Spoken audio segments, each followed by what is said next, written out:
Welcome to another episode of Quiet Please, the golf podcast. I'm Allen DePuy, and for about the next 45 minutes or so, we are joined by our panel. We're playing on a threesome today. Joining Free me, ball. three ball. Yep. Free Uh, ball. boys are traveling. People are around the country, going everywhere. But we've got the prettiest podcaster in golf with us. To my left, Christian Nazamus. Hello, Christian. What's up, boys? And our resident historian, PGA golf professional, hailing from Boston by way of Kentucky, Boston Bob Baldessari. Hello, Bobby. It's a great day for bourbon It and is a horses. phenomenal day for bourbon. So, hey, a lot of things going on, but not a lot of things going on this week. So we're gonna keep it brief. We're gonna have some thoughts here.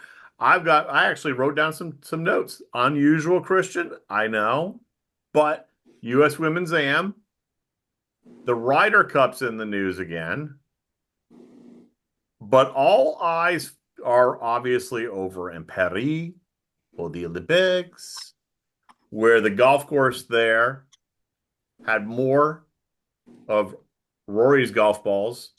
Well, I guess second to the women's boxing had more, maybe. Anyway, there might have been more balls there. Um, the Olympics, Bobby, great theory.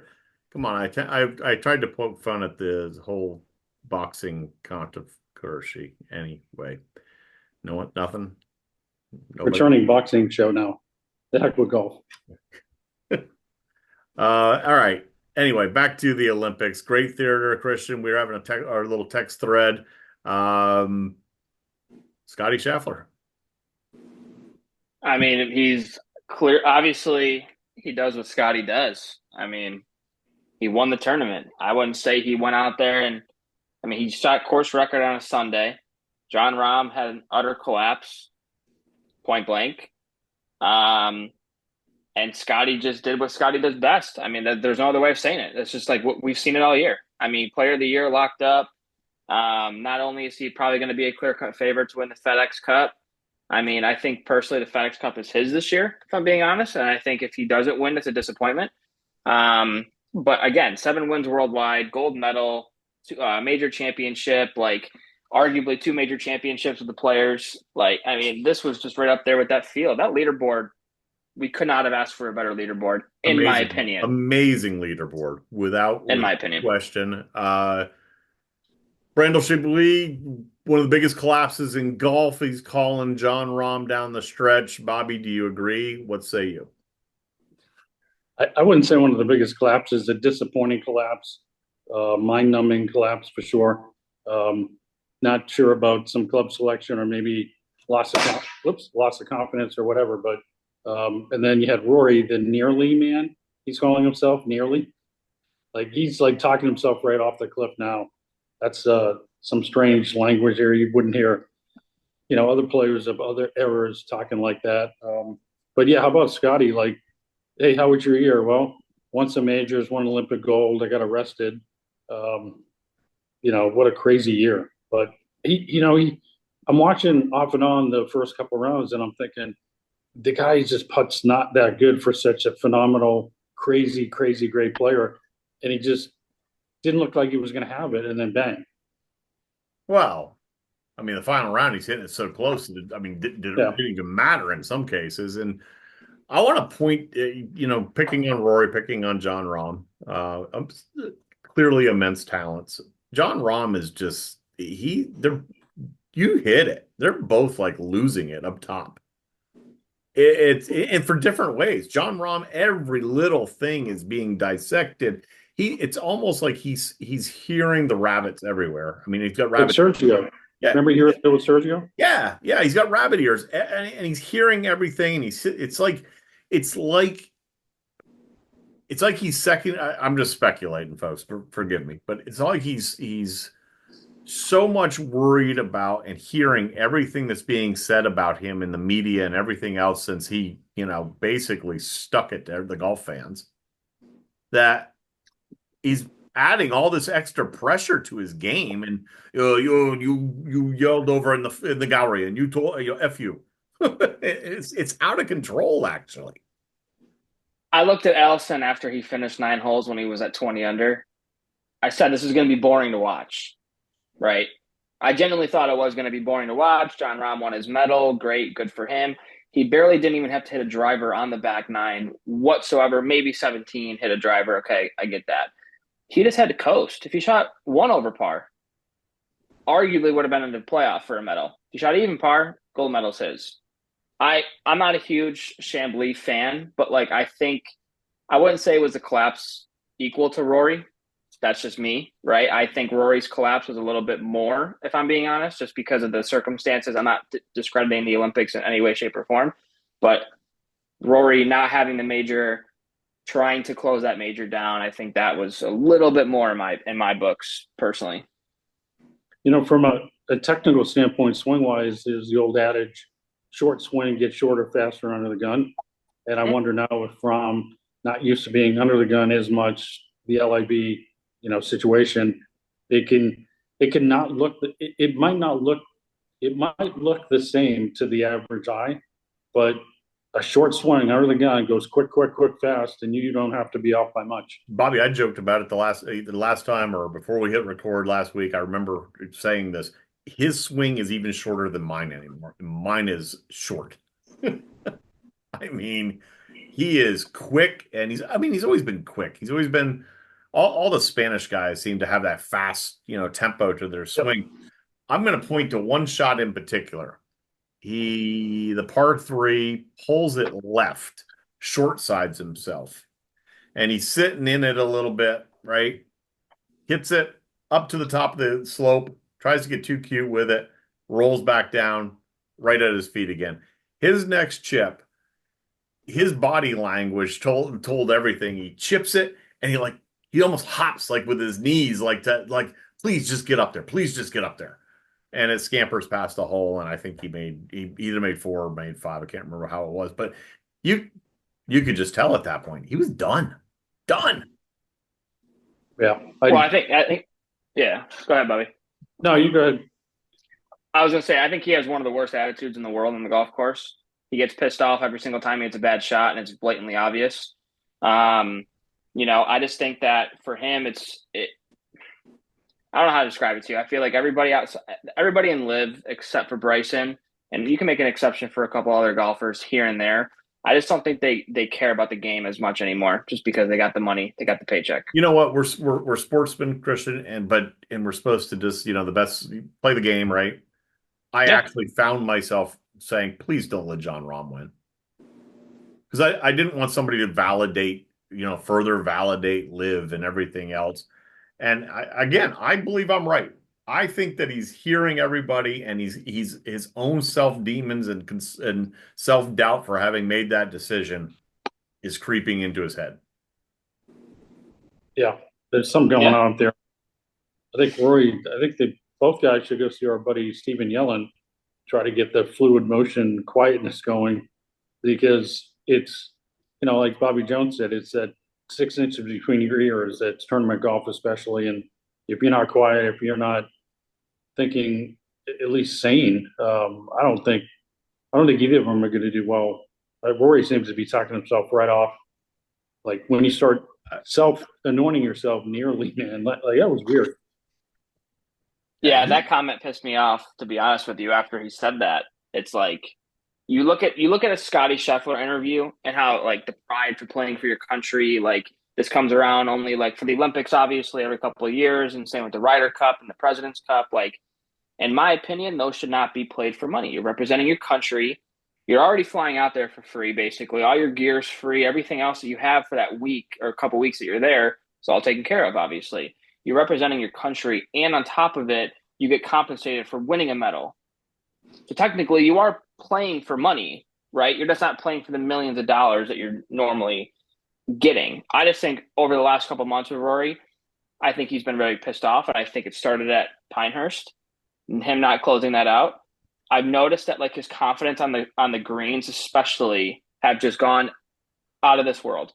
And that's the reason he can't win tournaments right now, because he can't make putts. I think that's been some time. And you you've kind of foreshadowed our conversation about the Ryder Cup. I did like Rory's comment. I mean, I think I wouldn't paraphrase it, where the two of the best events this year in terms of interest are events that they're not getting paid for.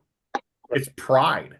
And that's why you see a guy like Scottie Scheffler standing up. You should have a right to stand up there and listen to your national anthem when you freaking won the Olympics. Yep. It's pride. And to dissect I mean, Rory's wedge play, what was he thinking? It was like number 15 or 16, whatever Right. that little wedge shot. How do Yep. you hit it in the water from there? Yeah. I mean, stuff like that you just can't do. And then he goes to the drop area, Bobby. He goes over to the drop area. He knocks that thing like 40, 50 feet past the hole, just praying. I almost like, hey, please God, let it get on the green. Yeah. Almost like the weekend guy. Yeah. Not enough club and then way too much club. Leave it 5 feet short, 10 feet wide. Yeah, that was weird. And then, I saw his comment. I think we were talking about that on the text as well, that he's talking about the game of golf in a, blank show, just all kinds of issues. But that's a microcosmic, small little bunch of pros. The game across the United States, I mean, it's thriving. The game of golf at the recreational level is really strong, but at that micro pro level, yeah, they got some crap they got to work out. They do. I mean, rounds. I posted something on one of my social channels. Rounds were up again, or are up again. As I said last week, 25% of all golfers right now are millennials or Gen Zs. So I mean, there is a renewed interest into the game. But yeah, here you have Tiger, who is literally still hobbling around on one leg and is the greatest self-talk guy ever, maybe in sport, sitting there going, hey, getting better. It's getting better out there. Every swing's one step closer. We're getting one step closer. It's process. And you got Rory standing out there, and while we love his honesty and candor to self-describe himself as a shit show, Yeah, I don't know, Christian. Yeah, I don't disagree at all. I mean, I just think again, if Rory, it's all about the pride for me. I don't know. I would take playing an Olympic tournament, representing your country, somewhere that you love. I would take that personally, just because I care a lot about the U.S. and the United. Obviously, I think it's the best country in the world, but from there, I don't know. It's hard because Rory's such a likable person, and when Rory talks, people listen. So it's difficult because whatever comes out of his mouth, it's tough. Hey, so Alan, let's if we roll this 4 years ahead to LA, to Riviera, just off the top of your head, just casually, I'm just throwing at you, volleying it to your side of the net. What do you think a new format would be better? Well, Bobby, it's funny you asked that because 4 years ago I was juiced about the Olympics and said the format was a shit show. This year, 4 years later, the competition was great, and I still think it's falling short. It's like it's a ground rule double. Yep. The reason I say that is, and we touched on this, they play a 72 hole format every single week. And what do we get juiced over? We get juiced over match play. We get juiced over different things. So, drum roll, please, Christian, or me. Okay. Anything? Good. Nothing? No. I think you have to have a competition within the competition. Limit the field to approximately, I've already done the math, Bob, so I'm just going to start throwing some stuff at you. 105 players, okay? I took the first top 500 golfers in the world, 500 in the world. And out of that, every team was able to get 4 players per team, came up with 22 teams that would qualify out of the top 500. So that's 88 players in the field. Every other nation thereafter gets to field 1 player because, aforementioned, you should have a right to be able to play for your country. Right down to number 471, who's from Zimbabwe, and I don't have a clue what his name is. but he was on my list. And it's a 54-hole medal play. Appropriate terminology for you, our resident historian and rules official. Medal play, 54 holes to crown your individual champion.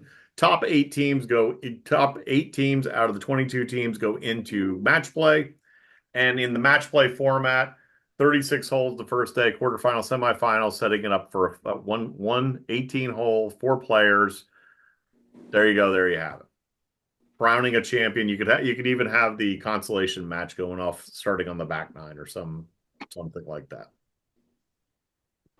I'm on the phone with the IOC right now. They won't listen to me. I cracked a joke about their. Well, you know what? the beauty of what you have put together is it makes a lot of sense. It's fresh, it's different, but also this thing about this unique, crazy phrase in golf that obviously Brendan and I, we all hate, grow the game.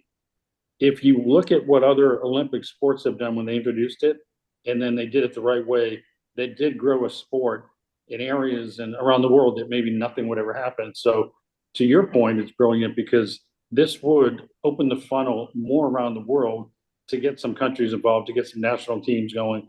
This could, dare I say, grow something for golf. You'd have, like I said, at the end, as it works out this year, and in 4 years, the number may be completely different. The field would be 105 players. It's a very manageable number when you consider a regular tour event's 156 players. They're going to get around. There's not going to be an issue with that. And yeah, I think that you're going to have, is it Joaquin Neiman? Is he from Chile? Who's from Chile? It's Joaquin. Yeah, so Joaquin's in, right? And you're going to have Mr. Zimbabwe, and you're going to have somebody from New Zealand actually fields the team because they got 4 players in there. Interestingly, Norway doesn't. They had 3 players, I believe 3 players in the top 500. Obviously, Ludwig is number, like top 10 in the world, but then they drop off quickly. It's going to fuel interest, and it's going to fuel sportsmanship and the growing the growing the game. Christian, what say you? I think that's the conversation to have personally, because you look at like track and field, for example, that they have team competitions, right? They have mixed, they have swimming as well, like the mixed 4x100 and all that Gymnastics. stuff. And then they also, and then they also have their individual competition. I think it'd be cool to see multiple gold medals being handed out individual. And then also, oh God, can't believe I'm about to say this, kind of like almost like a live style type of thing where you have your team, but also an individual title. I can't believe I just said that, but you guys get where I'm going with that. So I think if you had something like that, you're also going to be growing the game. I said it, I'm sorry. But for players that we would never know, right? The 295th player in the world could be from Norway. He could go in and compete in this, right? Like I was watching the women's this morning, and there was a couple women from India. Never heard of them, right? And I think that would be a spark to definitely, have in the Olympics moving forward. 20, and maybe 20. You obviously have to have some type of cutoff date, right? See, it's arbitrary, but to determine who the top 500 is. And then at that point in time, I mean, again, this particular year, it works out to, as of July 31st, it was 22 teams that had that 22 teams. That's a hell of a lot of golf from around the world with 4 players per team. I used to actually, I was that weird guy. I used to love to watch the Dunhill Cup. Yeah, I like that. I mean, every year being played at St. Andrews and 2-man teams, and who are you going to send? And what you're going to send? Are you going to send Tiger and Duval? Who are you going to send over there? Yeah, I love that event. Used to like the old JCPenney, the next. Things that was just a little bit fresh. I mean, if you get 72-hole stroke play every week, it's like that's crazy. But you could apply the same. And by the way, anybody that's listening right now, I'd love to hear some, because this is how you can create opportunities. People got to start chattering about different ways you can improve something. I look at, again, gymnastics is a perfect example. They ran the individual competition. They run the team competition. Why can't golf? Well, I'll throw a caveat question out to you then. Why can't golf then have a world competition or world championships, right? In between the Olympics, right? Track and field has it, swimming has it. I'm just saying, like, they have other tournaments that are in between the Olympics, so these athletes can still train for something. Then again, though, what would you do in a golf setting if that were to happen? Man, am I glad that Andy's not here to lean in on this because he would be chirping right now. But I've said it all along that I think the U.S. I think golf should go to a world tour. And if that's what live, if that's one thing I do like about is why should there not be the best players in the world maybe go down under and play Mike, and then they're playing in Europe, and then they're playing. Why not? It might be tracking that way. And that was, ironically, Mr. Norman's idea how many decades ago? Yeah, You know, we timing's everything. but he went about it all the wrong way. Oh, yeah, for sure. So Bobby, do you like my idea? I just want to know if you I love, yeah, we're going to start a grassroots push. Let's do it. Hashtag change the format. Change the format. I'll let Christian come up with a better hashtag than that. Hey, so just to finish it, wrap it up. We are recording on Wednesday. The women had just teed off today. Céline Boutier from France, cruising 7 under par.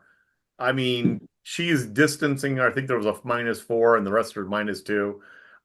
Nelly, a little shaky, rebounded, fires a little 72, but. I mean, there's a lot of distance. 7 under already. Everybody else is back at around even. Yeah, talk about being inspired, home country, Olympics at home. I thought she could play well, no doubt, but man, she could run away with this thing. How about I didn't we didn't even touch on it. I was rooting for Victor Perez. Oh, yeah, yeah, that was a great finish. Yeah. Oh, what a story that would have been. Honestly, Yeah. what Yeah, a I was great rooting for it. story. Yeah. Well, looking ahead really fast before we give our thoughts, would it be a disappointing season to Scottie if he doesn't win the FedEx? Someone to FedEx. No, I think he'd be okay. No, yeah, I agree. That was my answer to it. But what do you think, Alan? Well, he's so good at departmentalizing his life, his game, and everything. I don't think there'd be a question. Would he be okay with it? But I think he wants to win it. I think he wants to basically put together one of the most dominating seasons ever. I think this would be one of the. He's mentally ready or mentally there. I mean, it's a long year, mentally a lot. Yeah. But you asked the question, Christian. What do you think? I think it would be the icing on the cake for him after one hell of a performance. And I would say that this has been the most dominating season in a calendar year since Tiger Woods. Yeah. Without a question. And I don't like to compare people to Tiger because Tiger's on a different level than everyone else. I'd have to ask my resident historian, other than when he held all 4 majors simultaneously. I don't know how many other titles Tiger had that particular same year at that time. But I'm telling you right now, he's gonna, what's he at? 7 or 8? Yeah. It's like getting into Byron Nelson territory now. I was just about to say that, Bobby. Yeah. Which is bizarre at this stage of the game of golf. I mean, you'd think if anybody was going to do it, it'd be Tiger. But my goodness, it's strong. Oh, before I forget, I think you need to have one caveat on the Olympic golf. Okay. That maybe we need an Olympic beverage cart person driving the course. Yeah, there you go. Would they be serving Q mixers? I would think Q mixer would be right in the mix. Well played, sir. Well played. And you know what? And if you're going to have premium players, you probably should have a premium mixer. So you might as well have Q mixers. And as our friend Andy would say, if 75% of your beverage is going to be a mixer, Christian, what kind of mixer should it be? That should be a Q mixer. Without question. Hey, let's keep the international fanfare going here because there's a little change in the Ryder Cup, Bobby. Yep. Luke Donald's getting a little more. Luke Donald's going to have a little more latitude. Yeah, interesting change. You could say as good as they've played, they're going to make it even stronger. I think they're going to make it even tougher for U.S. to win. I mean, it's probably some pretty good changes. I think it helps them on paper, at least, should help them. For those of you that are not aware, basically the European Ryder Cup team has now got 6 automatic bids and 6 captain selections, but it's the points that the big change. A lot more points ranking in current year for major champions and the elevated events on the U.S. PGA Tour.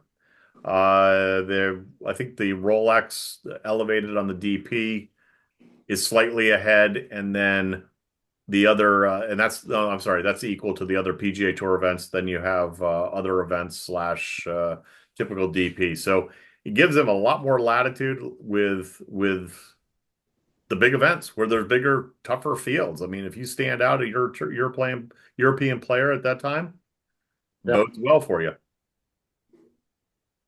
That's going to be interesting. That was a really brilliant idea, I think, to keep Luke Donald there. I think they're going to be real strong at Bethpage, and then you wonder, even looking ahead, we're way ahead, but the magnitude of the pressure on the U.S. team, it's going to be excitement, but my goodness, like talk about you got to win. That could be tough. I mean, Christian, they're keeping the entire staff together for the European team. I lost my train of thought there for a second. Tire all the assistant captains, Molinari, Thomas Bjorn, Luke Donald, obviously, captaincy. They don't have the luxury of setting up the golf course to know that the U.S. team can't hit a mid iron. And I'm sure Keegan will set up. Keegan's going to set up the black course and set it up for his bombers. But there's some bombers on the European team also. So, I mean, you think the black course is going to favor any one team over the other? Crystal ball.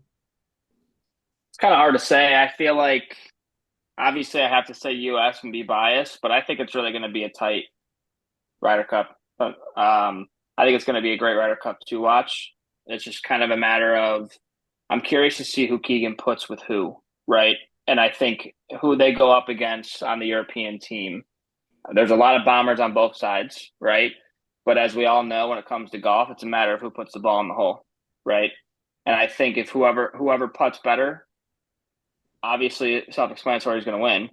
But I don't know. It's tough because I think that you obviously have to favor the U.S. slightly just based off of Scottie and Xander and what they've done the last couple months.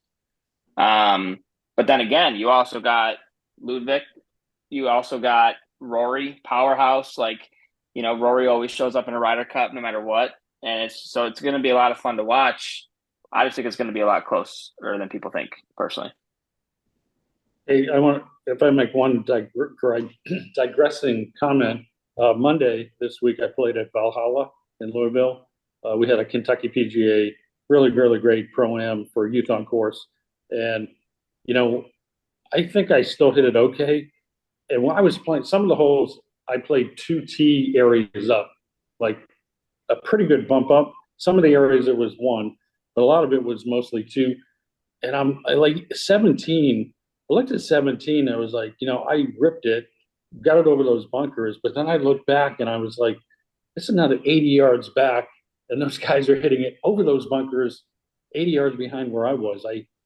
When you get to play at one of these courses and you watch it on TV and it's one thing, but when you're hitting the golf ball and you're out there, it's pretty stunning.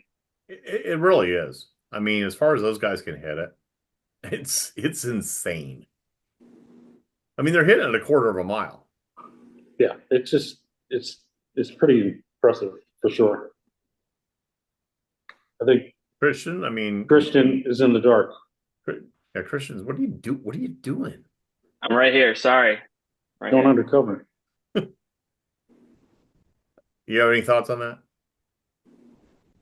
About the two tees up and Yeah, everything, about yeah. how far. No, I mean, that's just it's what these guys have worked for. You know what I mean? Like, I feel like I hit the ball far, and being 27, these guys just hit it tremendously farther. Obviously, because they have the technology, they have all the pieces to make the puzzle go together, right? Um, but I mean, yeah, it's kind of hard to explain, like, go into detail about it, because like they've been doing it for so long, and that's the beauty of the game, is that like there's no perfect swing, right? You do it how you want, you hit the ball however far you want. Doesn't matter if you hit it 400 yards or 280, Right. right? It's all that comes down is where these guys make their money is inside 125 yards. That's it. I would take top 10 and 125 yards and in every single year, strokes gained putting all day long over hitting the ball. 380, 350. I would take Allen's putting over 380 That drive. might be the best in the world right there. Allen's putting. Ain't nothing but a thing. I'll tell you what. Let's give a shout out to we're hitting it long is put up premium. Southern Hills, U.S. Women's Am. I'm throwing you guys a curveball, and this caught my eye specifically. It's ongoing right now, so we don't have a champion. We can't talk about the outcome. But I do have a question for both of you as accomplished players. They had a 20-for-10 play-in for the last 10 slots for match play. Largest in history of the event. From the time the first group teed off, after they played the first hole and waited for the next 5 groups to come through, was like an hour and 15 minutes to find out who went on to the next hole. And then that was, I think, a 9-for-8. Have you ever, Bobby, have you ever heard of that? No, I mean, it's stunning when I heard about it. I've been in some like 6-for-5. I mean, I've been in some pretty big playoffs before, but nothing like that. And probably, I mean, what are you going to do? I mean, everybody wants to get in there. You're going to just deal with it. The one that's mentally strong, probably going to be the best to maybe hang in there. But that's amazing. Crazy, right? Yeah. Christian, have you ever been in a multiple playoff like that? Yeah, member guest I have, actually. The shootout. I didn't come out on. I mean, yeah, shootout, but outside of that, no, I've never. I was going to say, and outcome? Not in first. Not favorable. No. All right. 18th green, boys. Christian, I'm sitting here looking to my left because I'm actually trying to find my final thought here. I can't remember where I put it on my phone. Christian, what do you got? I want to go back to the Olympics really quick, and I want to go back to Rory's comment about the whole money aspect of it and stuff like that. And I think if you watch, first off, my heart goes out to Tom Kim. I was rooting for him tremendously to medal. I think everyone was. Seeing his emotion afterwards, it just goes to put in perspective to you what this game means to some people. And I think that you have a group of people in the world that care a lot about the game itself and where it is. And then you have another group of people that are just playing it for the money, right? I could be totally wrong in that assumption, but just based off of what has happened here in golf the last couple of years, it's like I feel like it's somewhat of an accurate one. So I want to say my heart goes out to him, and I hope that really the next couple of years fly by, because I think he was a young generational talent that was really starting to come into his own, and I would love to see him win multiple tournaments ahead. Outside of that, just really, again, every time I come on, I want to say, just take care of yourself and take care of each other. Ultimately, just make sure that you're just giving kindness to people each and every single day. And that's my final thought. BB. I got two thoughts. One this week, read about Jordan Spieth's wrist injury and not knowing if that has something to do with recent, not up to Spieth levels, but really that goes back a few years, not up to Spieth levels. So you start to wonder generational talent at one point, and is he just going to be a pretty good tour player? And I mean, any part of the body you get hurt at a tour player is bad, knee, the back, whatever. But my goodness, the wrist. I mean, that could be pretty crazy. And I definitely got to give a big shout out to Lita Lindley, winning the Women's U.S. Senior Open. She works down at Old Marsh in Palm Beach Gardens. Works with my sister Teresa down there, and Lita came up here for the Legend Senior Tour event we had at the Woodford Club, and two-time runner-up, knocking on the door twice, finally makes it happen. So congratulations, Lita! Great, great event. Wonderful playing. Well, I'm going to keep with the theme. I like where you did. Unknown segue, because I'm going to give a shout out to Big Mama. Oh yeah, Joanne Carter, 85 years old, and yeah, she's 80 in the second round of the U.S. Senior Women's Open. How about that? amazing. I'll tell you what, talk about as you're moving up a tier. So, and she's breaking, this is like, I think now the seventh or eighth time in a bona fide competition where she's broke her age. It's Amazing. crazy. So shout out to both of them. Boys, as always, it is a pleasure. Folks, we will catch you next week.